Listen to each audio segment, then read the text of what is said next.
Welcome to the Wild Cannons podcast. To my right, we have Jeff. Jeff, how you doing? Doing pretty good. You want to do a smelling salt? Whew, you just want to kick it off and do a smelling salt? All right, let's do it.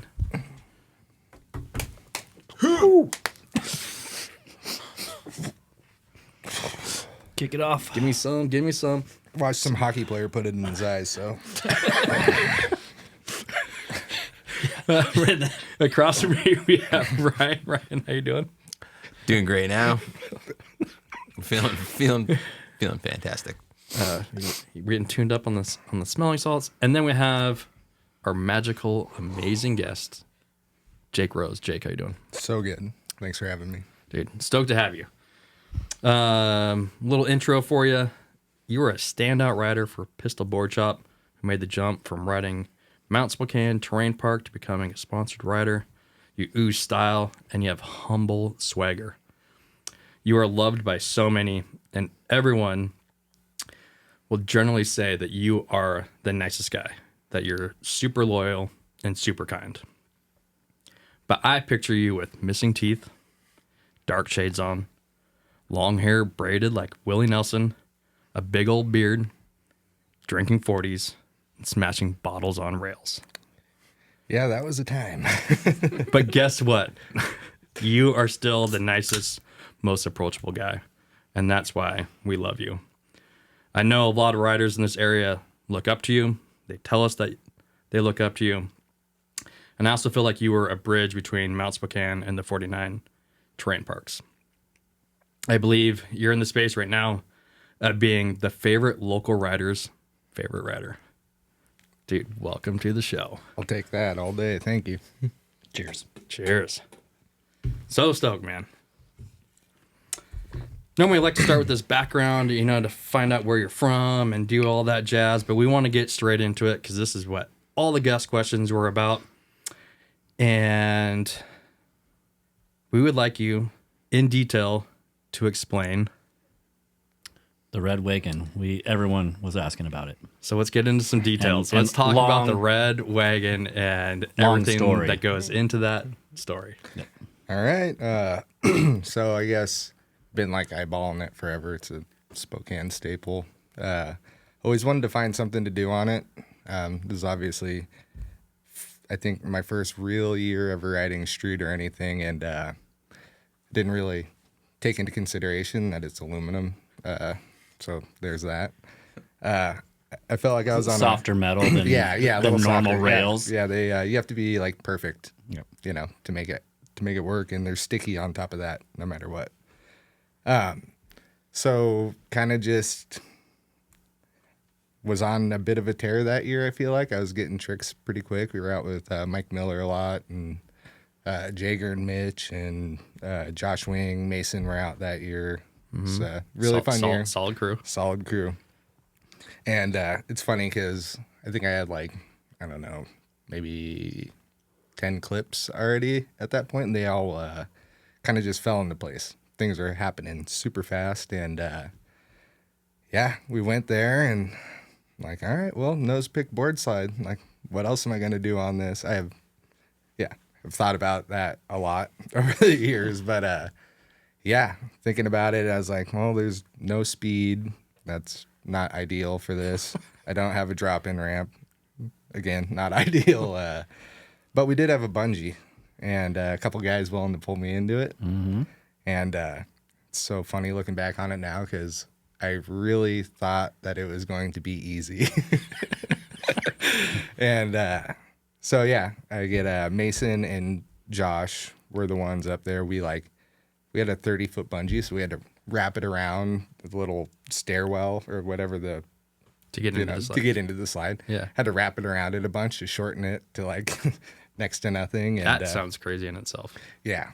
So do one little speed check, and it felt like enough speed. I was like, all right, well, here goes nothing. And that was actually the first actual attempt on it.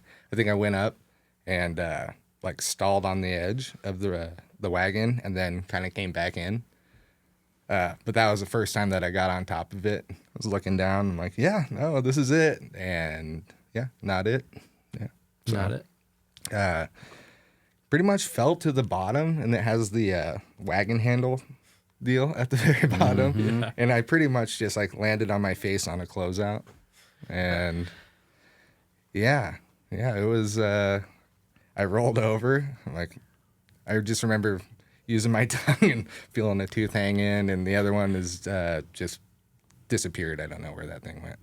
And, I'm spitting up blood. I'm like, well, my teeth are out. That was like my first thought. And I'm pretty sure everyone else thought I'd died, and, no, thank God for those 3 guys, because they're awesome, and they're instantly there, like, trying to help me out, take care of me. And the weird thing is, it, like, didn't hurt.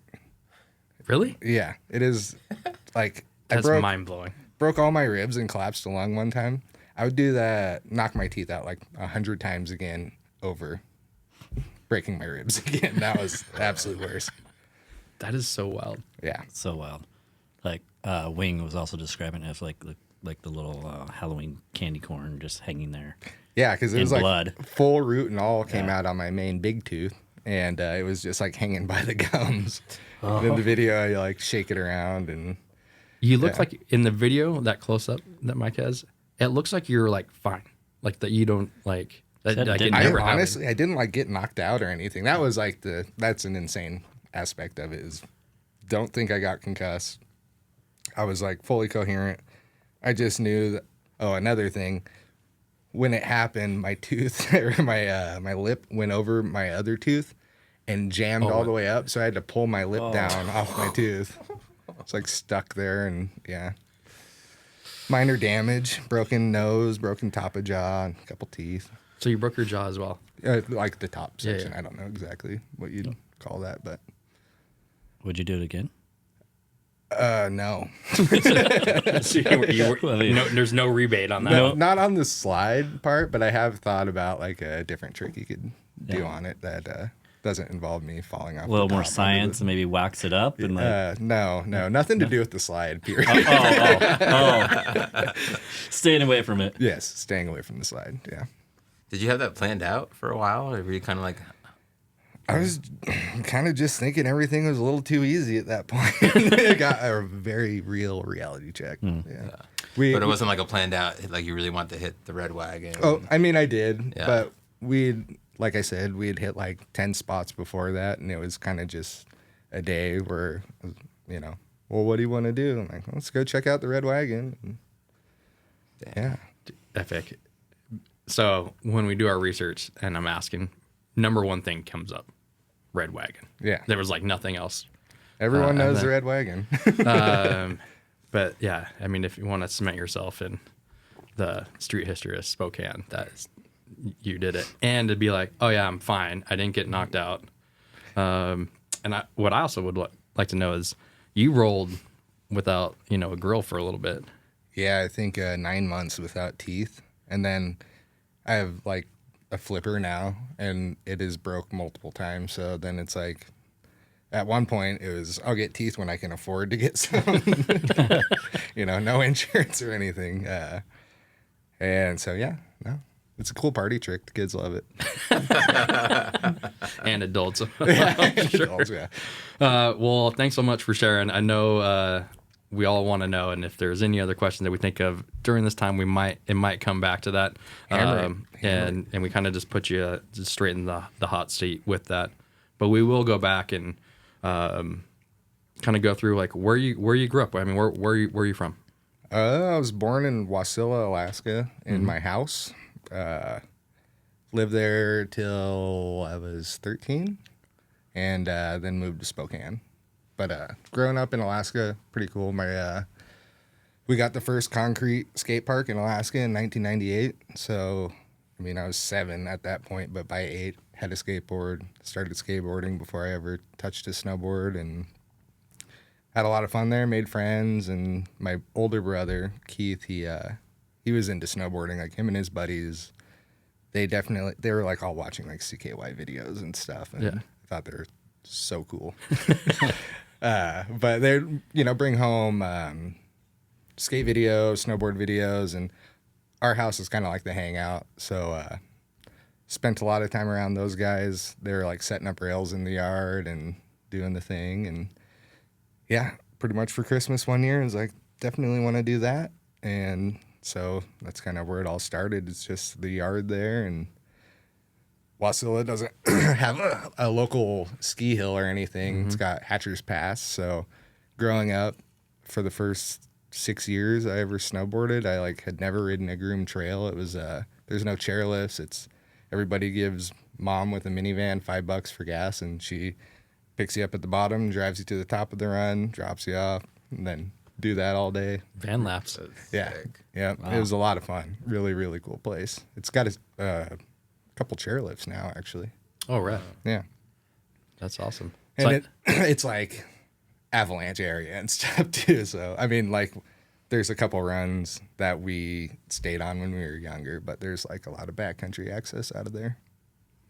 So you had, do you have more than one brother? No, just one brother. one. I got 2 sisters as well. 2 sisters? One of 4. Was that spot in Alaska like right on the ocean, or is it kind of like inland? So where I grew up is like 48 miles northwest of Anchorage. Oh, So okay. it's actually, funny enough, where Sarah Palin's from, if you guys are familiar. Yeah. She was Yeah. our mayor. Thought that was pretty cool. I have a coworker that's from there. Oh, no kidding. Yeah. Yeah, So that's I'm awesome. a little more familiar with it. Yeah. So you're like close to the ocean, but I never spent any time there. I'm not a fan of water, and I think it's from growing up there. We didn't have lake days or anything. You know, like way too cold for that. Yeah. I've just heard like Alaska or whatever is like right like on the ocean. So Yeah. they get like a lot of like marine effect. So they'd be like southeast of Anchorage, in Gotcha. Greenwood. Yeah. Used to go there for like, once me and my brother were both like, yeah, we love snowboarding. My parents took us there for like Christmas break and stuff. That's sick. Looks like a cool spot. Yeah. So I knew you were from Alaska, just didn't never knew where. Yeah. Yeah. So that's why you got, so kind of the older brother's crew is kind of what got Definitely. you into it. Yeah. Yeah. Had friends who, like, their older brothers got them into snowboarding too, but you know, we were just cruising laps. That's all. Yeah. Riding powder, riding really choppy powder too. And what's awesome about Hatcher's Pass is, well, and this isn't awesome, nothing against skiers, but I remember, like, I never saw skiers, but what you did see is kids on sleds. Their parents would be doing the same thing, and they'd be on like a toboggan riding next to you. And you're like, okay. Well, that's what my mom would do with us, but with GT snow racers. Oh, Because it wasn't really steep enough to snowboard down on towards Browns Mountain, but the GT snow racers. yeah, those things are awesome. Yeah, so we would like pile in. My mom's like back at the super, just have those things piled on top, and we'd just all be in there, and she would just do that for us, and we thought it was super sick. But snowboarding, way better. Yeah. Oh, yeah. Yeah. And then was there, as you were kind of like this, I don't know if you even want to say grom, but as you guys are like maybe out there lapping, was there one thing that just really triggered to be like this is something I want to like really want to do? Did that happen yet, or? Oh, not Was there, yet. like, No, I just loved it at that point. It wasn't ever like a pursuit of anything. It was just getting out with your buddies on the weekends and really enjoying it. More just something to do than Yeah, yeah. I mean, you're in Alaska, so I mean, during the school year, it's dark when you go to school, dark when you get home. Right. So on the weekends, you got to find something to do. Yeah. And yeah, just ended up being bored and had like 3 good buddies who they were all into it as well. So we just pile in mom's van and hit it up. Yeah. And then you make your way to Spokane, Yeah. and so you're like early teens. It sounds like. Yeah. So it was like summer going into 8th grade, which is kind of a weird time to uproot from people you've known Right. like your entire life. Yeah. But man, I moved to Spokane, lucked out, met really good friends that I'm like still today hang out with all the time. Right. It's yeah, it was a blessing in disguise, definitely. I don't know. Growing up in Alaska, like, to my point, was awesome, but there is a certain time that is like the right time to get out, and a lot of my friends that I had there, like, just, I mean, not people that I would be hanging out with today. Yeah. Right. Yeah. So you're down here. You start meeting some buddies. Are they into skating and snowboarding too? Were you drawn to like those people in school, or was it just happen to be some dudes that you? So there's one kid in my neighborhood, Kyle Woodley. He was a skateboarder. I moved there in the summer, so like he and I instantly hit it off. I saw him like skating a ramp in his yard or something. Was an awkward kid that went and introduced himself. You know?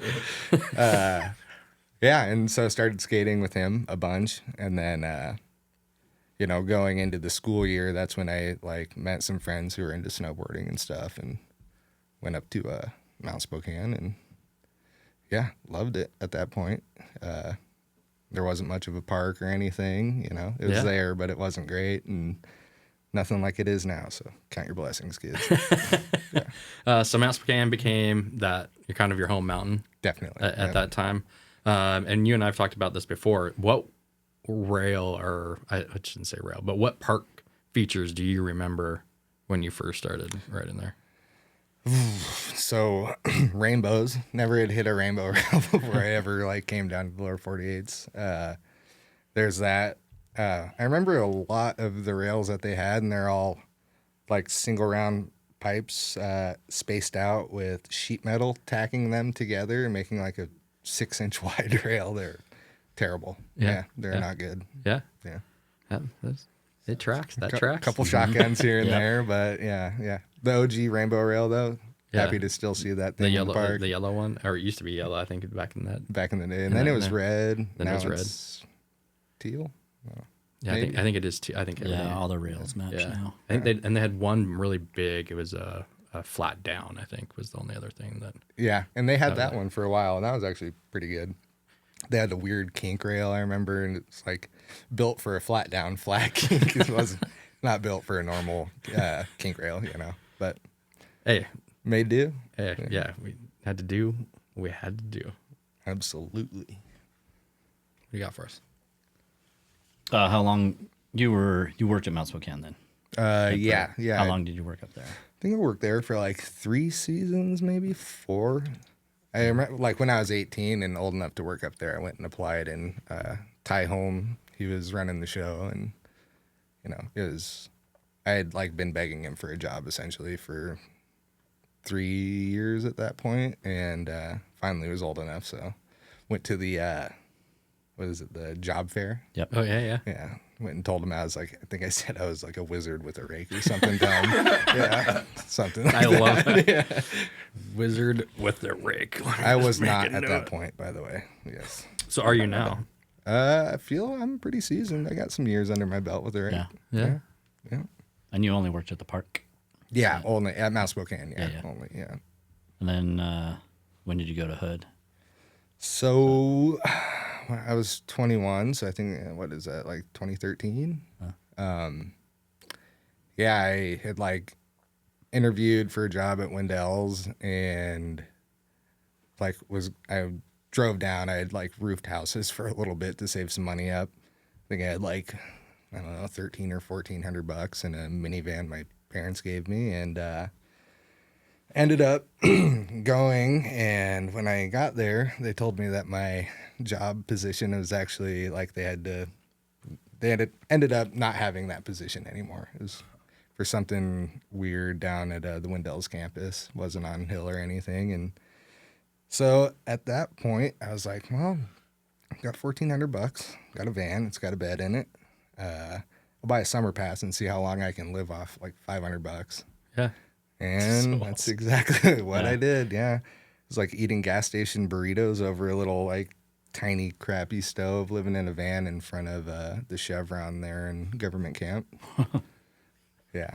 First 2 weeks I like didn't talk to anybody. I was just like snowboarding every day, and ended up meeting Charlie Mayforth, Jeff DeForge, and like and Cam Weig. Cam Weig was filming Board Over Brain stuff at that point, and yeah, it was kind of awesome because I was walking into town for some reason, and I had my headphones on, and could see like Cam Weig in the corner of my eye, and he's doing this from a porch on the Blue Roof building, if anyone knows.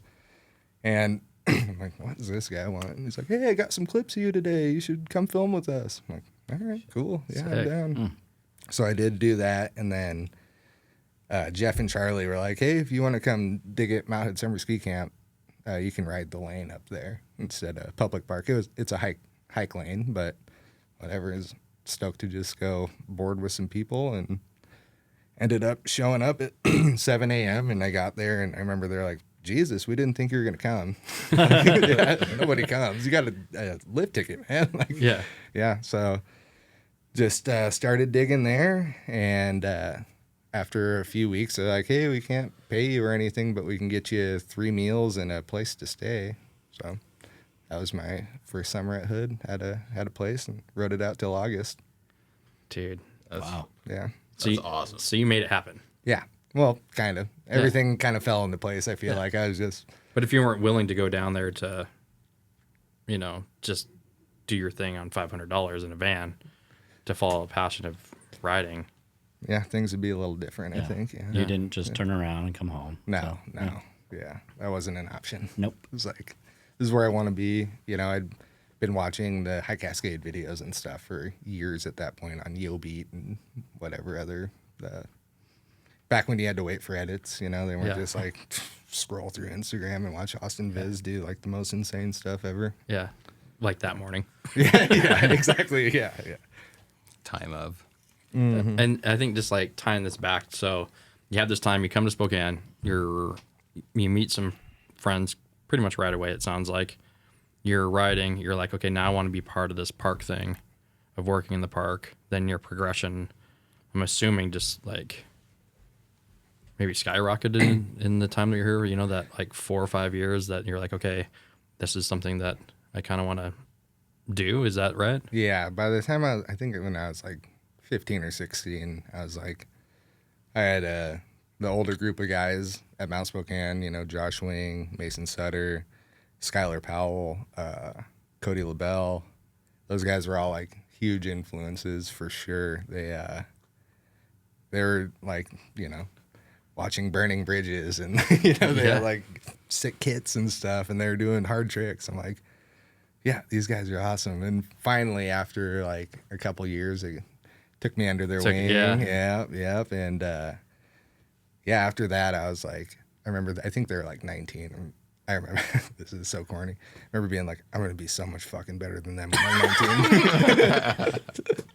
I don't think that's corny at all. That's awesome. But that was like the goal, right? I'm like Yeah. watching these guys. I'm like, yes, I got it. I could do it. Yeah. But you need that. I mean, you were after something, or you started finding that you're going after something, and then you had a group that people that you looked up to. Yep. Then they take you in, then your progression is going to go up again. And this is like, at that time, I'm like park exodus. Like, I don't want anything to do with it. Yeah. So I would only just like roll by to see you guys for the most part and be like, oh, you guys are doing some cool stuff. Nice tight pants. I'm out, Yeah. like kind of deal. Tight pants. But that core that like I was not, even really friends with at that time, seeing that progression, I thought was awesome. And to know that like you're part of this big wave of progression through Mount Spokane just again speaks volumes of. I mean, I got to thank those guys again. I mean, they really did. They took me under their wing. And like Skylar Powell, he doesn't come up a whole lot, but like he took me to Hood for the first trip ever when I was like 16, 17, something like that. And, he showed me Mark Landvik and it's like, this is snowboarding. And so we'd be, He's Alaskan. Oh yeah, Lando. Yeah. Yeah. But he like with those guys, it was like go ride powder until there's no more left, and then you go mess around in the park. And so just like learning board control and having a better judgment of terrain and stuff, and knowing your board a little bit better was huge. To kind of go back to that, I think this like ATV kind of style of riding. This is something that Josh Endell had mentioned about you of, he's like, sometimes I would take these guys, some trees off the backside of Mount Spokane. But he's like, there was one time I was with Jake and we were at Silver, and he's like, yeah, we're going to go through these trees. We're going to go this way. And he's like, I'd look back and he was grinning, but he was right behind me.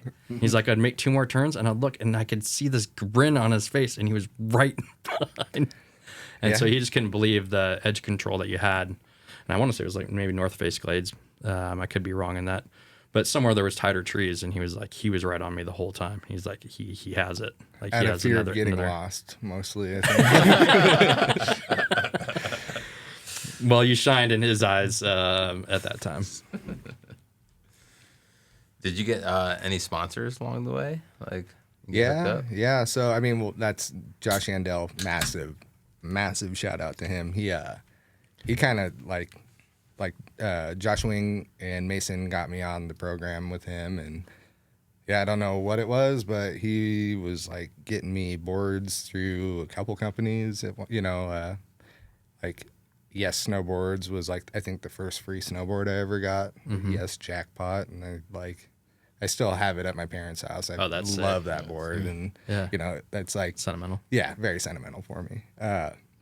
But through that, like throughout the years, Yandell pretty much like led the way on like getting me on some companies, and it was like, yeah, Yes was Flow, and then he had me on Smoking Snowboards, which turned into a whole thing. He had me on I Outerwear, which got me into a whole thing. Deluxe Boots, which didn't go that far, but when you're working summers at Mount Hood, you need as many boots as you can possibly get. And yeah, no, there's like, oh, sorry, I lost my train of thought. Let's get into smoking snowboards. Yeah. Stop. Let's get into the smoking snowboards. How did that come about? So we want the details. the details. Yeah. So I mean, I think I think this is where those like some of our guests have done such cool stuff that we kind of glaze over it too much. And hopefully, like maybe this time we can kind of shift gears and kind of get more in depth in some of these areas that we might not know. Yeah. Okay. Yeah. So Smoking Snowboards again. Yandell got me Smoking Hooligan snowboard again. Just like they're more like Libtex. It was like It was the same design. yes, Yeah. essentially. I went to their warehouse and like the wood for the cores, it had Libtech on it and it was crossed out. And it was so same stuff. So I was stoked to get on that because I had been like, I was buying Libtex at that point. I liked them, and so Josh got me on, and that was the year that I was going out with Mike a lot, and Wing and Mason, and things were just falling into place, and so got a edit put together by the end of the year. Didn't really even know how that managed to happen at that point. I wasn't planning on it. It was just kind of like, all the pieces fell into place, and I never even got to see it. And I was at my buddy's house, at his parents' house, and we were hanging in the basement, and like I got a random call, and it was a Reno number, and it was like, "Hey, this is so and so from Smoking. Do you want to come ride for us? Like, if we can drop this video, we'll turn you factory pro right now." And I was like, What? Yeah, duh. Why'd you call? Just so, and this is in like the dead of summer. I'm like, what in the heck is going on? And so that following winter, that was the first ever paid for trip I ever had. Was Smoking took me to Japan for a couple weeks. Mm-hmm. And people don't go to Japan to ride street, but we did. And we did get a couple get powder days into. But I was there with like Kyle Clancy, Lane Knack, and some other like up and coming. Deadlung. Deadlung was there. That's in it. Shout out Deadlung. A couple other Smoking riders, but yeah, that was like my introduction to it all, really. I went out with those guys, and they're all really dialed, and I was kind of just like following suit and wanted to like stand out in some way. So pretty much every spot we went to, I was like, get rich or die trying, Yeah. And I feel like, and every time that you were asked to go to this level, you kept meeting that level. I was trying my hardest, and like with like I had a little bit better of a relationship with the team manager, so I was able to be like, how am I doing, and they seemed happy, so it's like, okay, that's it. And then for those that don't know, I can you? So I Cooperative was like an environmentally friendly outerwear company. They're based out of Mount Hood. One of the guys who was helping running the show was a good friend of Josh Yandell's, and so I ended up on their stuff. I was like buying Holden and stuff before that. And the fits, I wasn't like pumped on them at first, but every year it got a little bit better, and it was a really cool company. Yeah, no, they treated me well. They took me on a few trips, and we're not like getting cut checks or anything, but when someone's offering to take you on a free trip to the Midwest or East Coast, you say yes, and You're you right. try and provide some good stuff. It's so sick. So we call being a professional snowboarder right there. So that's You Pretty can rad. try. Yeah. Do your best. Do your best with your opportunities, right? Yeah. Did you get to go to Tahoe at all?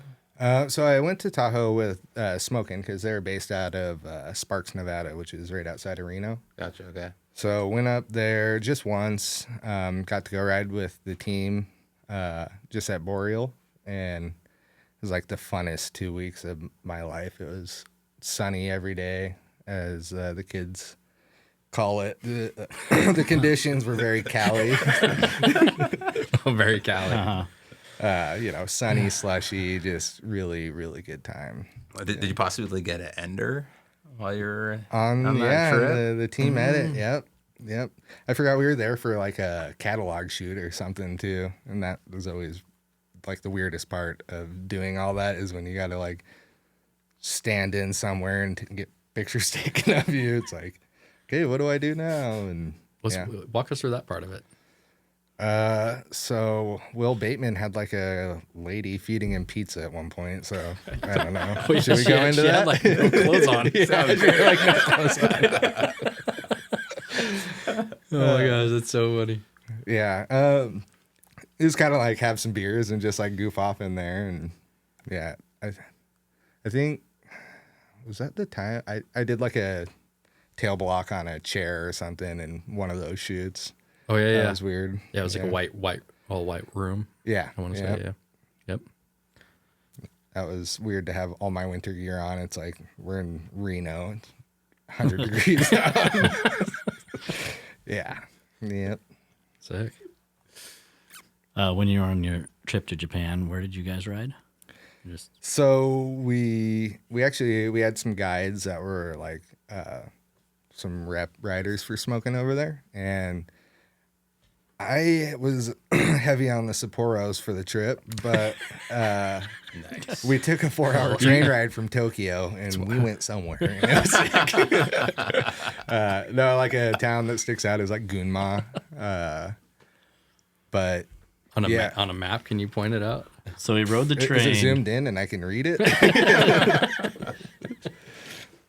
Sorry.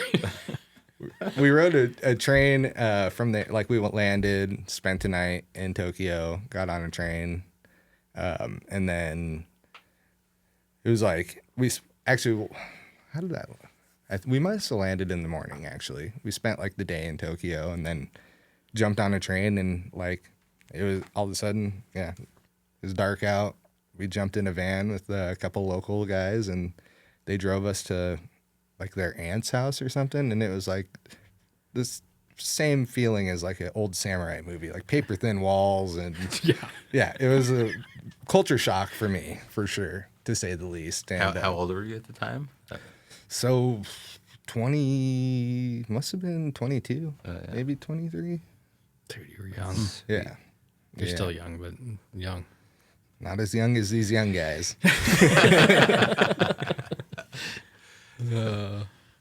They get younger and you stay the same age. I wish. That'd be fantastic. Can we go back a couple years where I'm not like whooped after a day of boarding? That'd be great. I feel you. I feel you. Did you have any favorite features in Japan? Favorite part of the trip?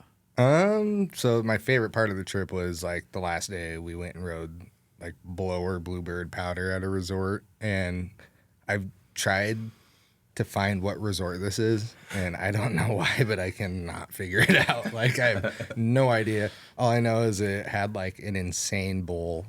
You rode up from the village, and then you had to traverse across the ridge and like a little bit of hiking, but at that point, like best, deepest turns I've ever had in my life. And, we had Kyle Clancy with us. So that was like insane to watch him navigate all Right. this. It was really, really cool. Great grown up with grenade videos. When I yeah, got yeah. on the trip with him, I was like, this is insane. You know, him and Lane Knack. I'm like, yeah, Lane Knack. Sick. Loved him. Yeah, since one of my first videos, Night of the Living Shred. How would you describe the snow in Japan? Deep and light, and trees are perfectly spaced out. Yeah, and the train we were riding was pretty steep. None of us had like, I don't recall having a beacon on or anything, which is insane. But yeah, wouldn't do that now.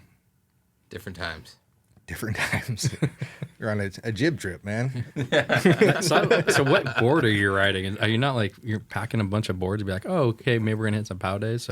So the owner of Smokin' Jay, he was there with us, and he had brought a board bag with a bunch of boards in it, and I rode the Smokin' Jetson, and it was like a massive twin tip powder board, but I don't know if it was a misprint or what, but it was like the stiffest board I'd ever touched in my entire life. The entire time I was riding there, I was like, this is fun, but this board is just taking me for a ride. Like wherever it was pointed is where I was going. Yeah. A little out of control. Stayed on top of the snow pretty well though. What about some of the, like going back to the features? I mean, there were some big features you did hit while you were there. Because there's one that looks like I always picture like the dams, but I don't know what type of wall ride that you guys were hitting. Yeah, it was like some sort of dam spillway type thing, and that was just like we went to a spot that was like this massive building that a couple of us tried to jump off, not a steep enough of landing. So as we were leaving, there's like a massive wall, you know, the dam wall, and looked like there was plenty of speed for it. So we just kind of went over and started, you know, packing in a lip and all that. And yeah, a couple of guys were doing like laybacks and stuff. And true to my jib nature, I like back 270'd or did something. That one, I mean, super standout. And then also there was the flat down, or what was it? The down, flat down. There's like a big blue rail. Yeah, with like the big drop on the side. Yeah. That was another one that, I don't know, I wish I would have tried something else on it. I wasn't. That looked gnarly. Super stoked on the clip. You know, when I watch it today, I'm not like, I'm so glad that's what I did. But yeah, I mean, yeah, that was like the first time I'd stepped up to a street rail like that for sure. But again, there's like 3 or 4 feet of snow where we were at, so it was not concerning to me at all at that point. Wasn't really waking up sore yet. Right. I think that, I mean, there's such sick clips out of both the videos, that the one that was in Boreal and then in Japan. Was that your first big, like also like rail trip too? Oh, the Japan one? The Japan one? Yeah. That was like, you know, that was the first thing I'd really hit outside of Spokane. It's kind of how that all worked out. It was like kind of wild. Like I was saying, how everything was like falling into place for me.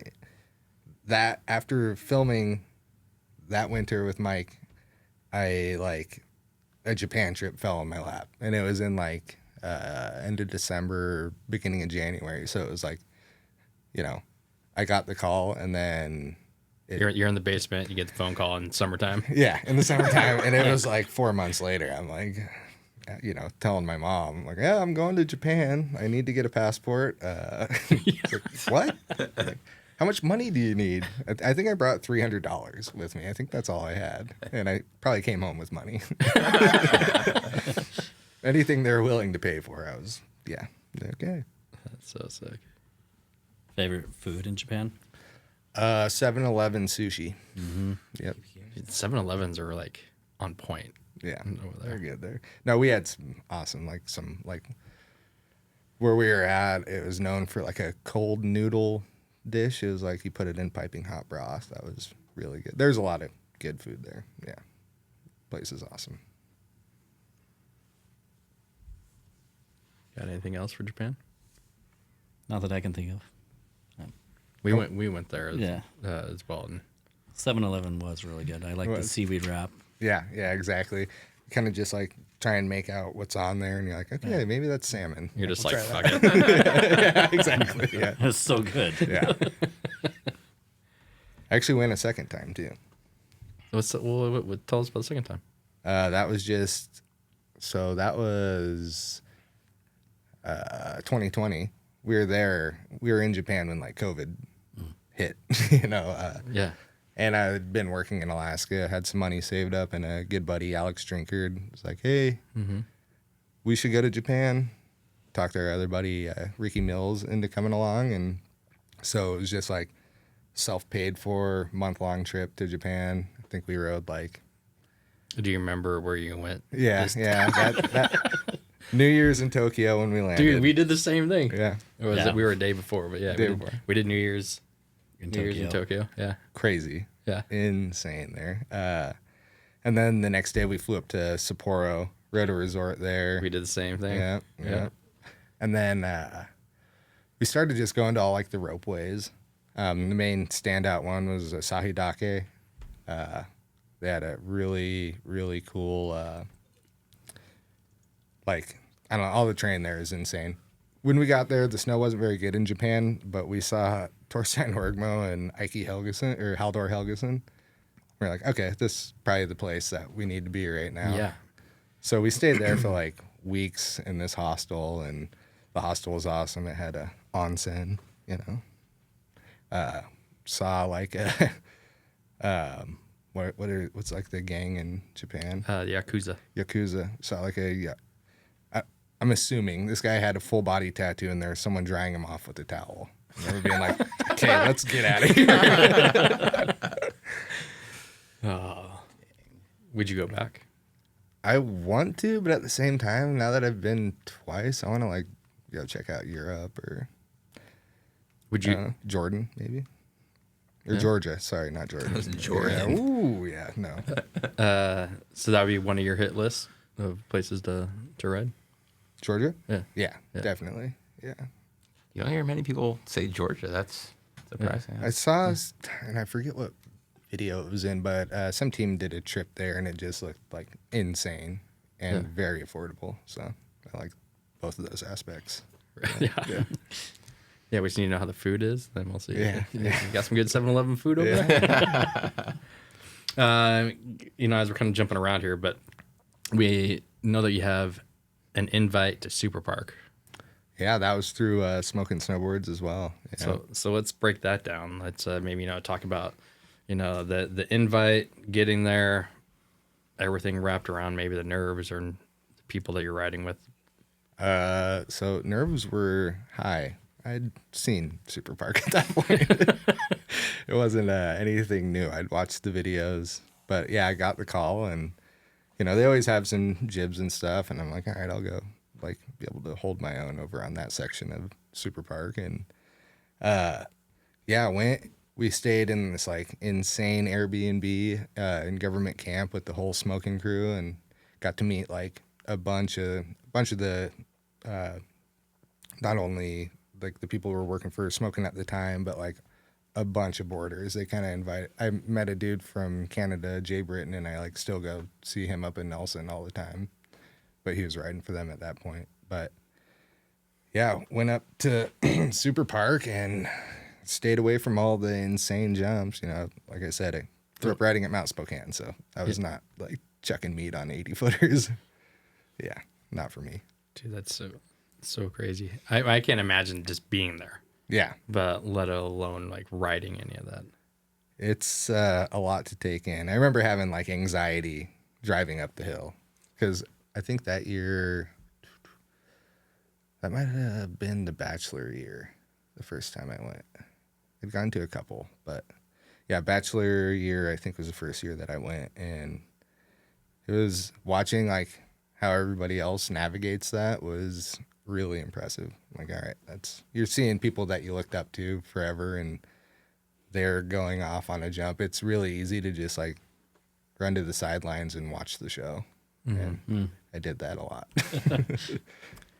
Well, I mean, just a whole different world. Yeah. From that. What was the vibe like though? Was it intense? Like I just feel like everything I've heard, it's like an intense experience too. It's not just like you're chilling and watching. Everyone's like, "Oh yeah, dude, the vibes are rad." It's like people are pushing to get seen. Throw it You down. you have like, it's funny because there's like established people. That's the chill vibe, you know. And then you go and it's like probably where I should have been was like really intense, trying to like push myself to, you know, my limit at that point. And I don't know. I got along with the smoking team really well, so it was like pretty mellow vibe, and I feel like I was like staying plenty busy, you know, because I was kind of trying to read the room on that. Like, all right, who's out here to like really do it? And you know, a couple of those guys like Jordan Wells could like jump like crazy, and he did, but it's like, all right, that's your world. You're from Tahoe. You know the big jump lines. That's, you know, that's not the world I'm living in currently. I just got out of my buddy's basement in Spokane, Washington. Dude, respect to that, to like know your limit too, you know, to not push it over. That's how people get. I'm sure you probably saw it out there too. People getting Wrecked, yes. wrecked out. It's a make or break. I mean, was there crazy shit like of people just, were people just throwing hand, like just chucking well, roast? I mean, at that point, I'd like never seen a double cork in real person, and I saw too many to count, you know, over the biggest jumps I'd ever seen in my life at that point. And yeah, like I said, I kind of sat back and watched the show. I'm like, you guys are insane. Yeah. Good for you. so there was no like nerves of getting like tapped out then from being there. Well, I guess in a sense, like like I said, I knew like they had the rail section, and if I stuck to that and like hit some quarter pipes and a couple hips or whatever, I'd probably get a couple shots at least. And as long as I was providing like a couple shots, it felt like pretty good. But I like, again, knew my lane. I'm like, you could get me doing a back three on that thing, or I could go try this hard rail trick or something. And Yeah. So knowing where you're at, and yeah, kind of like what Ryan was saying, and I mean I get nervous sometimes, just even like when we would go to like, you know, a new park in our area. I can't imagine being people that I looked up to be like, oh yeah, I'm here for the show too. yeah. No, yeah, I just remember, like, I talked to a couple people. Like, I remember Lenny Mazzotti was, like, ripping this hip, and I had hit it a couple times, but once it started going over, like, 360s, I was like, yep, that's my cue. I'm out of here. But, like, I talked to him, and he was such a cool guy. Yeah, like, really, really nice guy. So, you know, that's just one thing that stood out to me. I'm like, oh. Now when I see him in clips, I'm like, that's a nice guy. And I think to kind of wrap this, you know, kind of putting some of these pieces together of, so you're riding in Spokane, you start hitting stuff in Japan, you go to Super Park more than once, and then you start taking just creativity to the streets of Spokane and hitting spots here. Like, where would you say like some of the spots here that, you know, that creativity of seeing, kind of putting this all, you know, like your riding is improving, you're having more confidence, you're, you know, getting gear, you're getting boards. So, I mean, I don't know. At that point, it's like through Mount Hood, I'd met people like Ryan Finder, and he was just out there snowboarding from North Carolina, and ended up being like, I'm buying a camera this year. Like, what are you up to? You want to go film? And that's kind of how it all started. Like, very, very budget boarding, rolling around in his Subaru. But we kind of like my parents always were like, with open arms, let all the boys come stay at the house. My mom would cook for everybody, and she was really, really awesome in that sense. And we'd stay there for like months, you know. And you know, through that, it was like we started in Spokane just due to the fact that it was like so convenient, and we were getting snow in town and kind of jumping around. But then we, like I said, had met my buddy Jay up in Canada. So then we went and did a Canada trip, and, you know, he's pointing out spots, and met some other guys from like Calgary along the way, and went and rode Calgary and filmed there. And I don't think that there was ever like I knew spots in Spokane, so it was like super easy to navigate. And I was going home and sleeping in my own bed every night, so that was like also extremely convenient. What about the I don't even know what the name of the zone would be, but where the steps are that go down by the falls? like right on the river. Oh yeah. I don't know who was the first to hit. I think Who that? I'm trying to think. I think Mike took somebody there. I want to say Daryl Mathis, but I feel like an idiot if I'm blowing it. That sounds about right, maybe. I think we cranked a method over that, like into the bank. Yeah, into the bank. So I know that's kind of been like the hot spots there. But besides, like we talked about the wagon, there's like that spot. Is there a spot in town that you have that has been? I mean, I tried to hit a spot there and pretty much like tweaked the shit out of my knee like pretty early in the winter. So it was like instead of going over the rail and then like hipping into that concrete bank that everybody kind of hits, like Phil Hansen hit it and all those guys. I tried to hit the other side, which is like a concrete hubble ledge into a flat bar that you have to ollie over a walkway, over a closeout and into a bank. And again, I was like, as long as I can get on my like heel edge coming off this, I should be able to transfer into the bank. And I kept just going like straight over to flat, like time and time again. So insane. And got to a point where I like had to tap out, unfortunately. I hope someone hits that. Someone go hit that. That's so crazy, man. Like I just think of all these things that you're thinking of in your mind that you've tried going through. That's why I wasn't sure if you were like one of the first people to be down there to hit that. I remember seeing it and being like, oh, this is a new freaking playground. There's spots all over this place. But I don't think I was the first to get there with some snow. Yeah. You know, you're kind of pretty limited if you're not getting snow that year. You know, it could be like this year where we have a little bit on the ground now, but been a pathetic winter. Yes. And then you're talking about being in Canada. Did you stay or live in like Nelson for a little bit? Was that the same time frame or? So that was must have been the winter of 2017 or 2018. Me and my buddy Alex Drinkard, he used to fight fires and stuff, so he had winters off. I was working up in Alaska doing construction at that point, so I had winters off, sorry. And we went up and visited my buddy Jay again, who I'd met through smoking, but we brought sleds this time and went and started. So you're from Alaska. Do you call them snow machines?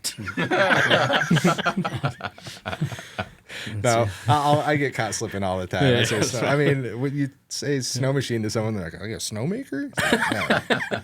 No, something a 2-stroke with 800 cc's. Yeah. But Drinkard and I went up there and rode some backcountry zones, like some sled lappable backcountry zones called Meteor outside of Nelson.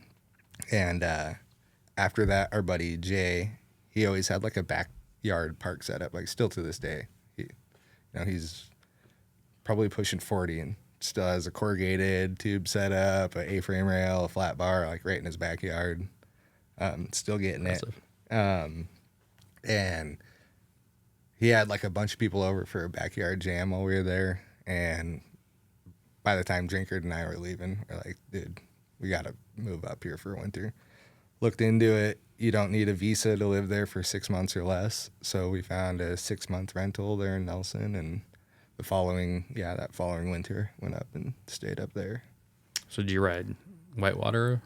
We did a little bit. I love whitewater.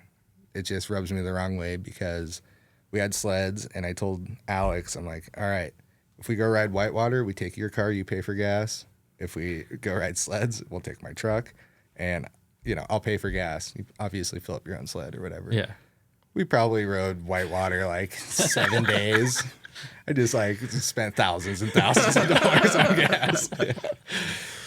We go back to the front. Kind? Yeah, we'll underline that. Yeah, exactly. Yeah. No, I'll complain to him about it all the time. It's Never let him live that down. Nope. But yeah, whitewater itself, awesome resort. Go get the legs warmed up, and then we found. I mean, within probably 30 minutes, there's just like 100 zones to go sled into from Nelson. So when I complained about driving, it was like 30 minutes here, 30 minutes there. And like, no big deal. It's not. Even when you come here, it's like to go ride east, you got to drive an hour and a half, and especially if the pass is bad. Right. Yeah, it's very accessible up there. It's awesome. Sick. So it sounds like you've done a lot of riding, like everything, like rails, powder. What are you currently riding? Have you been riding this year at all, or what's your current setup looking like? I saw you on skis. Yeah. Did you know? Wait, hold on. Did you notice that I had my snowboard boots on still? I didn't see that. Yeah. Yeah. I had jammed my feet in Oh my God. Diego's skis. Yeah. And tried to hit the flat tube. Dude, that's insane. That's core. That's a core snowboard move, right? Yeah. Yeah. I wasn't putting on those. All right, boots. so I was on skis last spring, so I was barking at all the boys in the park, and they're like, "Who is that guy?" What the hell? Sorry, go ahead. Ryan was talking. He had serious. Yeah. What the fuck? Oh, what am Serious I question. riding this Yeah. year? What's the setup looking like?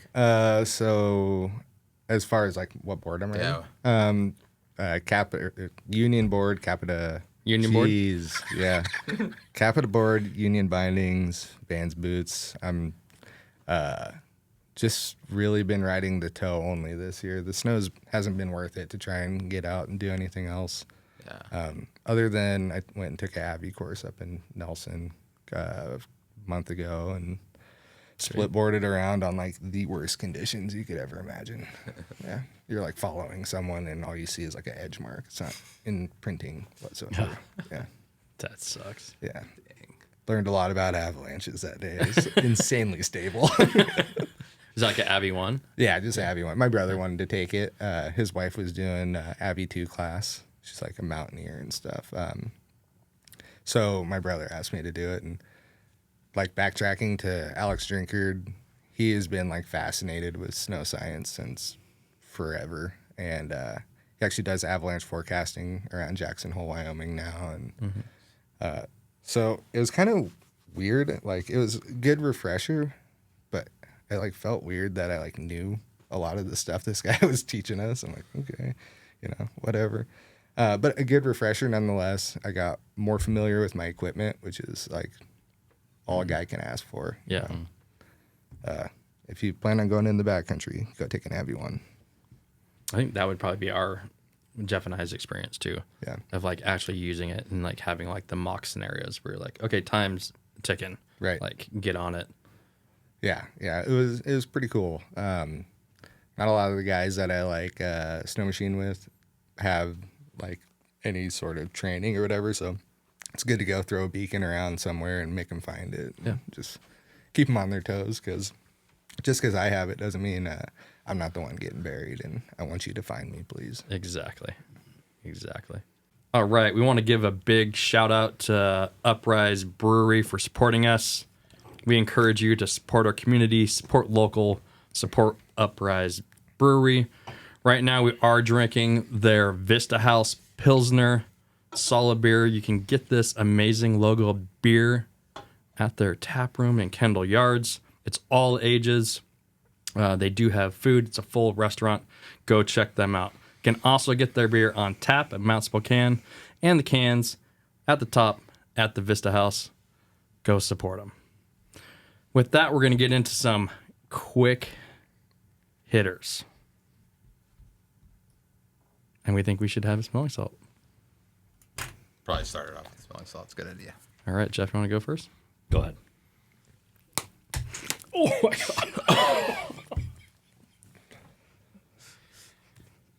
All right, now that we're hot and ready with our quick hitters, Jake, With that quick hit of smelling salts. That Dude, one, mine that was- one burned. mine was that was all left side. insane. I feel like I'm crying. You are. I thought you were crying from the first one. Really? Crying because you didn't want to be on here anymore. All right. Top 3 pro snowboarders who influenced you the most.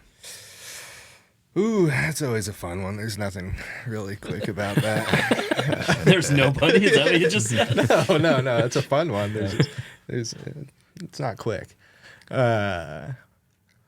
Shoot. Okay. So off the top of my head, like jumping, I'd say like David Benedict. I remember watching. He made like a short video, and he's like, "I just made up these new tricks," and he does cab double cork 1080, and then like a switchback rodeo I swear it was like a 12. I don't know. And it's old. It's like before people were doing double corks other than JP. But Yeah. so him, as far as like, I don't know, like watching Jagger come up, that was really cool and influential. You know, his like Facebook to fame video, and just seeing like a normal kid from Chewelah can put his mind to it and make it happen. Really cool. Very inspirational. Mitch had been on the come up at that point too. Mitch Hardbody. Hard body. Yep. Legendary dude. Shout out Mitch. And then I'm just going to round it off with like Chris Bradshaw, because watching Bear Treats when I was younger was like best thing. Or Sunday in the Park, sorry, not Bear Treats. Bear Treats still good. But yeah, like style wise, like watching Bradshaw and stuff was always really inspirational. Yeah, he had that swagger style. Yes, he did. You got that. That's a humble swagger. Got the humble swag. So yeah, you went through those pretty quick. Next one. Top 3 local snowboarders who party the hardest. Top 3 local snow. Just give me my crown. Me? He said himself. Myself and I. Well, okay, so I've partied with both Mitch and Jagger pretty hard. Jack Powell, get that guy playing pool, we're going to freaking party. Like, don't make him take shots of Fireball. He turns into a different human. And then Josh Wing, for sure, can hang with anybody. Yeah. So, we have 4. We're good. Yeah, 4. Yeah, we'll round it with 4. And then top 3 gas station food buys. I mean, in my eyes, as of now, like Maverick is superior. You know, I'm a blue collar man, so I eat Do they a lot. have a rewards program? Yeah, and I definitely have a couple free ones on the burner right now. Free entry or entrees or whatever the hell they're calling them. Yeah, breakfast burrito there. The Moab? The Moab's incredible. Yeah, it's good stuff. Second gas station food would have to be like sausage, egg, and cheese from Maverick. And the third is probably their hot chicken at Maverick. You really like the Maverick deli? I think there's still room for you to get sponsored, and I think Maverick needs to Man. be. That would be a Please. sick sponsor. Non-ethanol fuel, too. Oh, yeah. What? Speaking my language. Yeah.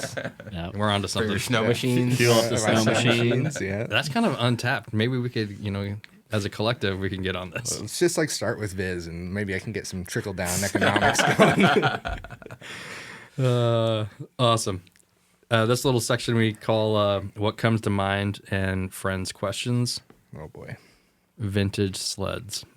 got a lot of them. Yeah. I have like a hoarding issue with sleds. Yeah. So. So How many? I mean, for vintage, as long as like 94 is considered vintage, like 7. But I think I have like a total of 9 sleds altogether. Yeah.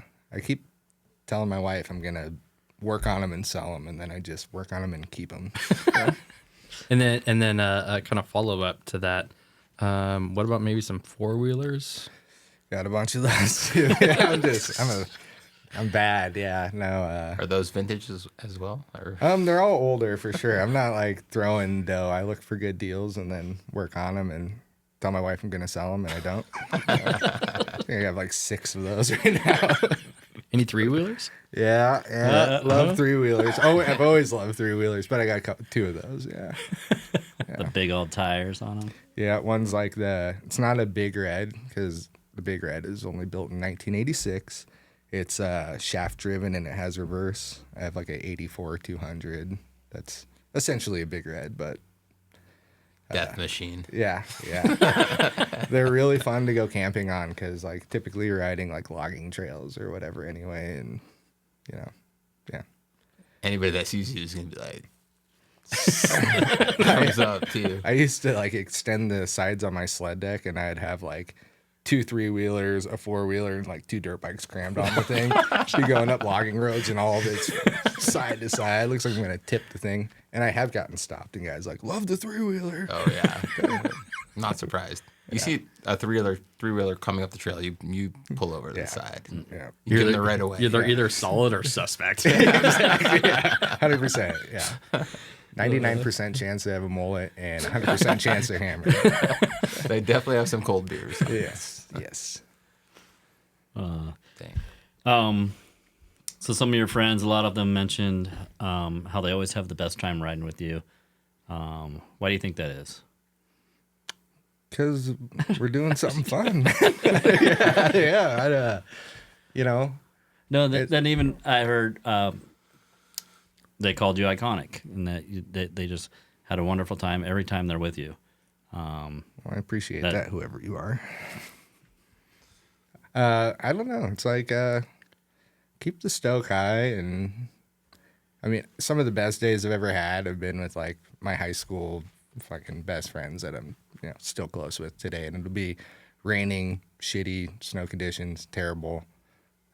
Go ride trees on the backside of 4 or something, and everyone's eating shit, and you're just laughing your ass off at each other. Like, I think the way like we snowboard a lot too is like we'll find one feature and everybody hits it one at a time, and then kind of when someone crashes or whatever, you get to laugh at them, and then it's you're up next, and you just might take a digger, Yeah.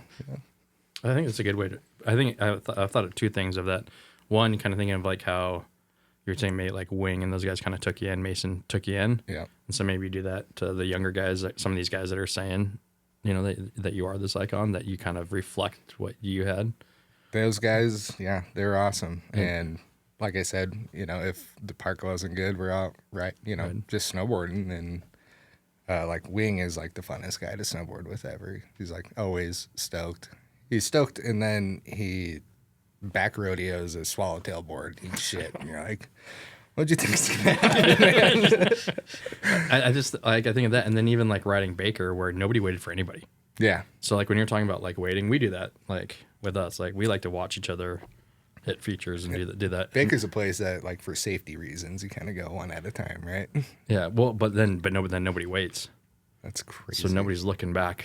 First time I ever went to Baker, the local was like, if you don't see tracks going there, don't go. You'll fall off a cliff in the woods. I'm like, Yep. And then, sure enough, I mean, I didn't fall off it, but I cut down under and looked up, and I'm like, I was on top of a 60-foot cliff just now. Like, Yeah, out of nowhere. with a band of trees at the bottom. It's like, you're getting hurt. Yeah. Really. Place is insane. That's a good question. And just to jump in here, the vibe I get is like I feel like you've done it professionally. You've snowboarded professionally. You've done a lot, but you still don't take it yourself and like it too seriously. And I feel like that's probably what makes it fun for a lot of people. It's a toy. It's a toy that we never put down. It's like, we're not changing the world, but we're going to have the best time doing it. Yeah. We're just old guys playing with something that we fell in love with. I don't know. That's a good attitude to have, Yeah. There's a lot of people at the park that, that, and in all aspects, take things a little too seriously. Then, that you don't really want to be around that kind of person, as much. There's a fine line of like, well, when you're with someone and like they have a job to do, you understand, and you try and facilitate them to get their shot or whatever, like the best you can. I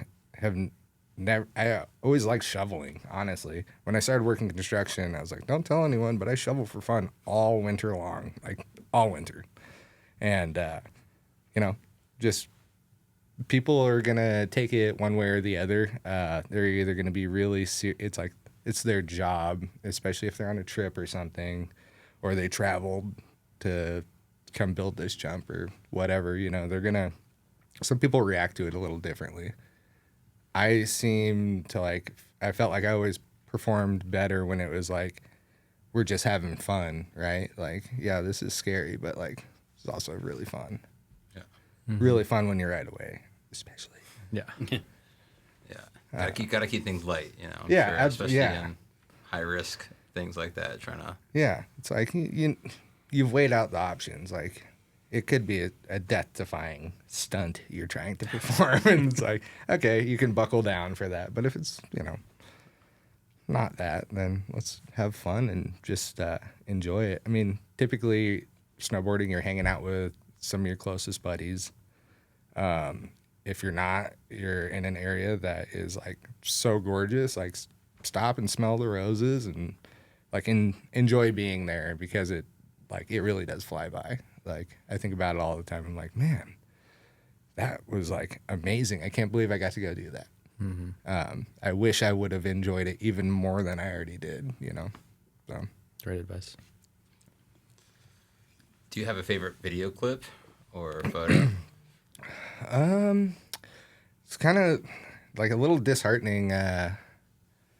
Like, there was some stuff that I filmed it was in Providence, Rhode Island, but like the Wild Instinct, just like going out with those guys was amazing. That footage isn't really on the internet anymore. But with I, we went on a Boston trip. They'd got like 100 inches of snow, and we ended up over in Providence, Rhode Island, and I was with Mitch Richmond on this trip, Niall Romanak, and I backlipped like what I call a triple kink. I don't know what you call it. It was a down, flat, down. Yeah, triple.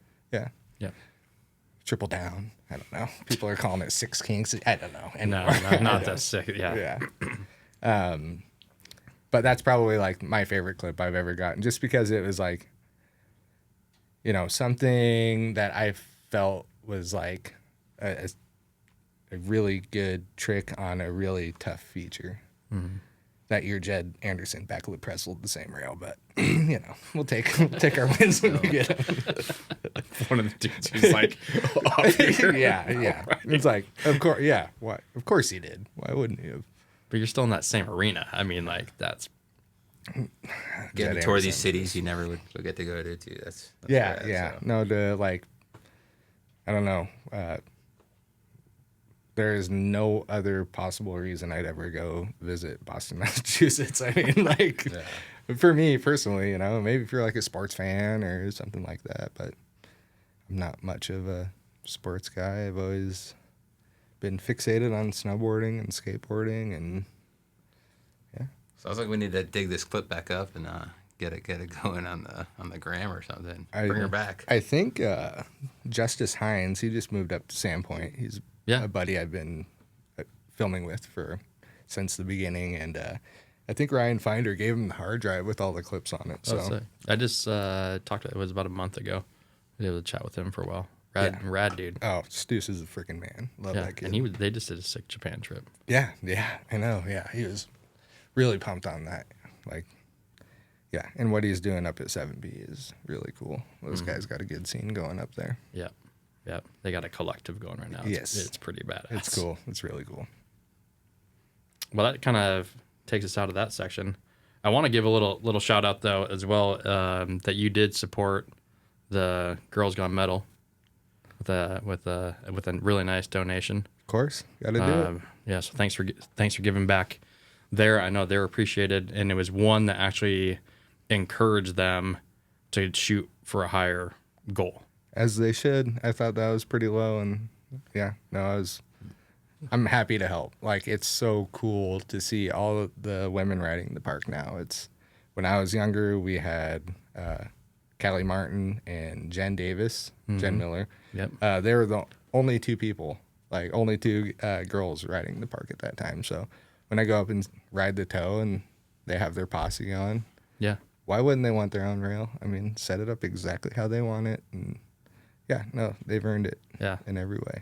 So sick. Well, thank you so much again, like, for supporting. I know, like, we try to do the best that we can, but having individuals like you, pretty awesome. Yeah, if I can afford to help, I will.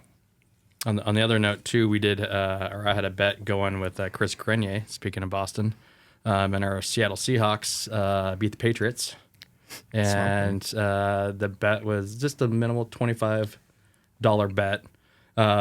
But instead, I said, hey, if you'd be down, you can just put that money towards the rail. Sick. And he said, I got you, and then doubled down, donated 50.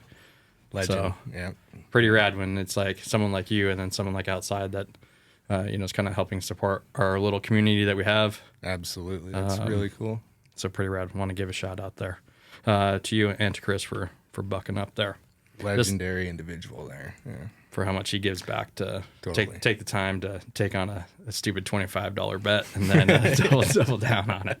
But you started talking about Boston. I was like, can't let this one down. Yeah. It brings us into hot takes. Park or powder?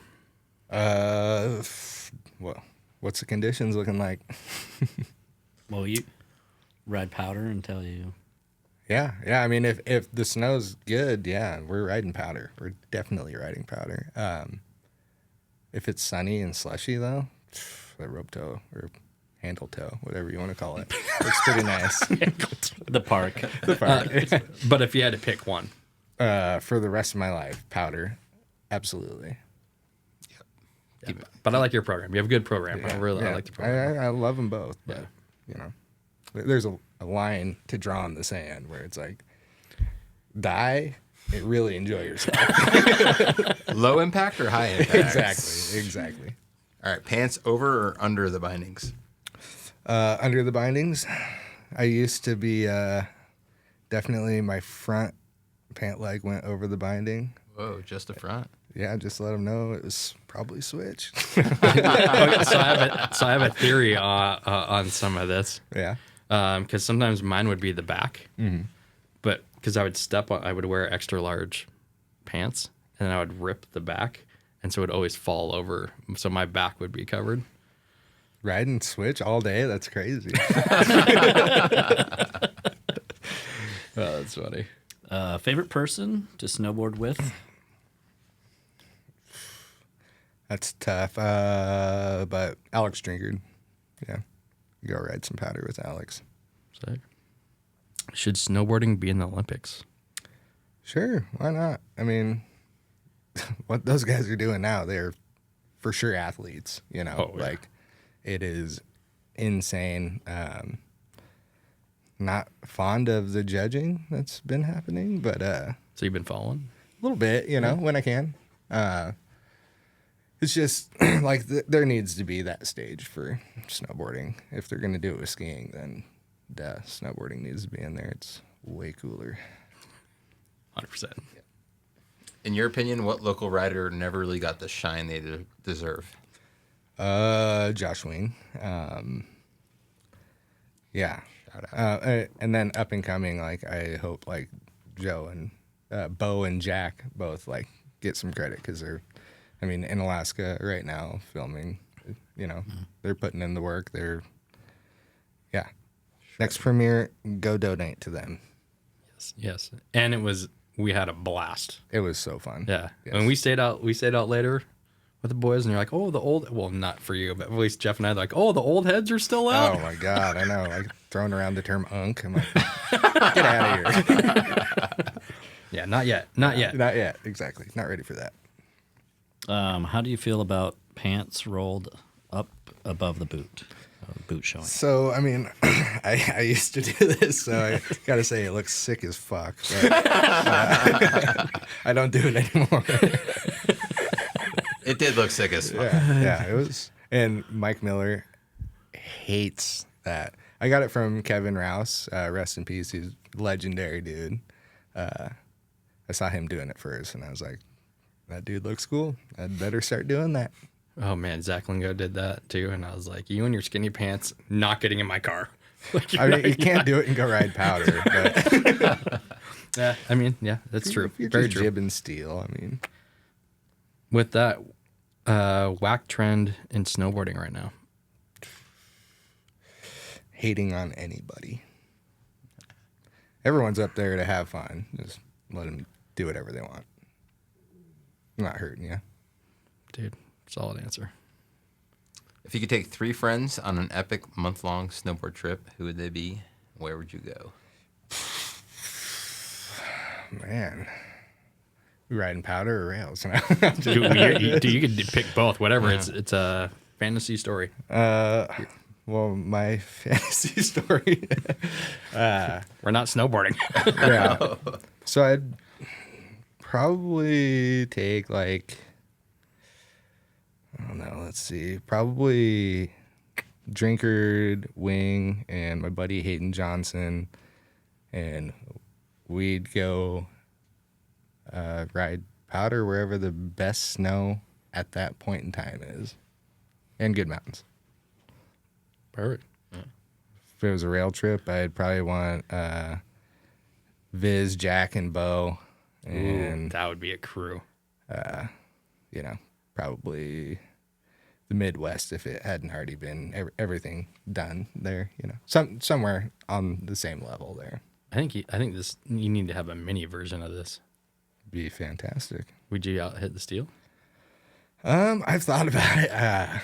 With my current job, I can't really afford to get hurt doing something. I'm trying to start a career here, so it's maybe next year when I'm done with the apprenticeship and I can take time off. Maybe next year. Note that. Yeah, 35 2027. geriatric gibber, 35 in the streets. You still got it. That'd be a good movie title. Just me. That's going to be the title. Geriatric in the 3. Oh my god. Yeah, whatever. You're still hitting steel, no problem. You should see me on Monday. I literally, last time that I was like trying to get a clip, I hobbled around work. Thank God I was not doing like the usual work that I do. It was kind of a job shadow type deal. And I was like trying to hide the fact that I was just like limping so bad all week. My legs just were not working. And that was from like 100 laps on that damn rope. Did you get your trick in that day? Not as well as I wanted to. Yeah. But it is what it is. Still riding steel. It's all good. Respect. Yep. Much respect. Why do you love snowboarding so much? Well, a little nostalgic. I don't know, growing up, it's something that my brother loved, and I fell in love, and we got to do it together, and I met so many amazing people through snowboarding, whether it be the industry or just like, a random day on the hill. Get her out. Yeah, I don't like, just like the feeling. It's freedom. I know that's like, everyone says that, but that is what it is. You go do whatever you want to do, any way you want to get down the hill. Yeah. As long as you're smiling, let's go get it. Sick. You're always smiling. I'll try to be. I just can't when I'm imagine not being limping in the shadows. I can't imagine like heyday riding with you and Wing. I think high energy, fun. Yeah, we're And- flying through the trees. We're jumping off stuff we have no business. One thing, okay, I will say this: Mount Spokane isn't very steep. I swear, when me and Wing rode together, it was like the mentality is you can go as fast as you want off anything, any speed you can get off anything. You're probably not going to die. Like, just as boosting is whatever we can. That's so sick. And it showed. I mean, you get so sick. Good times. Who is a local rider you think we should have on the podcast, but if needed, you have to help us get him in the studio? I got a twofer. You should do Alex Drinkard or Jacob Nelson. Yeah, so having Jacob Nelson on would be really cool. He really did. I feel like I helped a little bit, but he pioneered like the Save the Rails rail jam that got Mount Spokane its first real feature. Mm-hmm. He was working the park crew. That was, I think, the year before I got to. Really, the OG pistol down bar, like that set everything off, and thanks to Josh Andel for doing it. But I think, Jacob Nelson is like really the leader of the pack on that. Sick. Any advice you would give young riders who want to go pro? Have fun. Put your time in. Hike, ride the tow, whatever you got to do. I was almost arrested multiple times for stealing corrugated tubes. So do that and get yourself one of those, 20-footer if possible. And just hike that thing constantly. Yeah. You can do any trick on those. You really can. I know Haldor just said that, but like that's my exactly how I laid it all out when I was a kid. My roof racks were dented on my Subaru because I would like be strapping like the biggest corrugated tubes I could find on the top and driving it to Chair One and Yeah. hiking it from the lot. And, every weekend we'd be up there. Yeah, not so much this year. Last year there was a pretty big crew up there, Was there? like a resurgence of it. Yeah, it's pretty rad. I always think back and I'm like, man, how did I find the energy to do that? I want to so bad in my head. And then I'm like, wake up on Saturday morning. I'm like, yeah, no, I'm not doing that. You're getting closer to our side. Yeah, I know. Yeah. What's next for you? As of now, I don't know. Got married in September. Congratulations. Thank you.